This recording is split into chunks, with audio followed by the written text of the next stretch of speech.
ಹೆಮ್ಮೆ ಪಡ್ತಕ್ಕಂಥ ಒಂದು ಶುಭ ಗಳಿಗೆ. ಯಾವ ಪಹಲ್ಗಾಮ್ನಲ್ಲಿ 26 ಹಿಂದೂಗಳ ಹತ್ಯೆ ಮಾಡಿದಂಥ ಉಗ್ರಗಾಮಿಗಳ ವಿರುದ್ಧ ಒಂದು ಉಗ್ರವಾಗಿರ್ತಕ್ಕಂಥ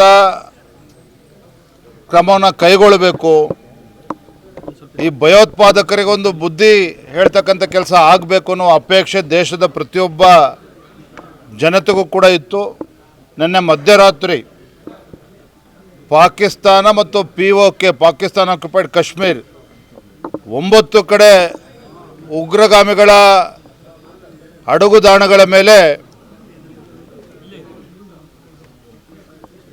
ಅಡಗುದಾಣಗಳನ್ನು ಭಸ್ಮ ಮಾಡ್ತಕ್ಕಂಥ ಕೆಲಸ ಭಾರತೀಯ ಯೋಧರು ಮಾಡಿದ್ದಾರೆ. ಈ ಉಗ್ರಗಾಮಿ ಸಂಘಟನೆಗಳನ್ನು, ಭಯೋತ್ಪಾದಕರನ್ನು ಬುಡ ಸಮೇತ ಕಿತ್ತಾಕಬೇಕು ಅಂತಕ್ಕಂಥ ಒಂದು ದೃಷ್ಟಿಯನ್ನು ಇಟ್ಕೊಂಡು ಇವತ್ತು ನರೇಂದ್ರ ಮೋದಿಜಿಯವರು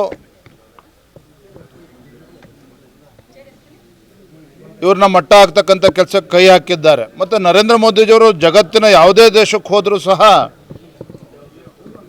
ಉಗ್ರಗಾಮಿಗಳಿಗೆ ಯಾವುದೇ ಒಂದು ಜಾತಿ ಇಲ್ಲ, ಯಾವುದೇ ಒಂದು ಧರ್ಮ ಇಲ್ಲ, ಇಡೀ ಜಗತ್ತಿಗೆ ಇವತ್ತು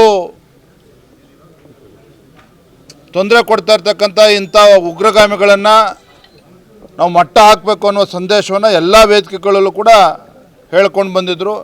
ಇವತ್ತು ಆ ದಿನ ಬಂದಿದೆ.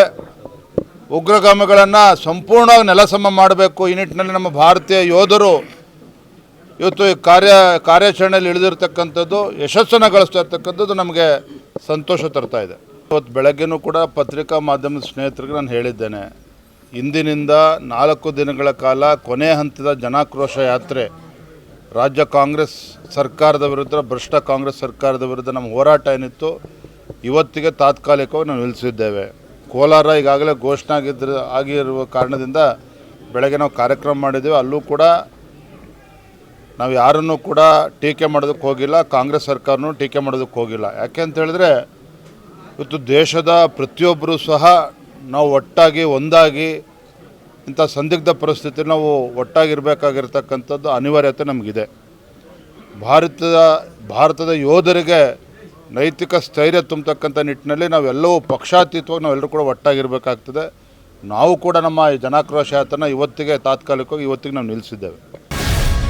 ಗ್ಯಾರಂಟಿ ನ್ಯೂಸ್, ಸುದ್ದಿ ಖಚಿತ, ನ್ಯಾಯ ನಿಶ್ಚಿತ.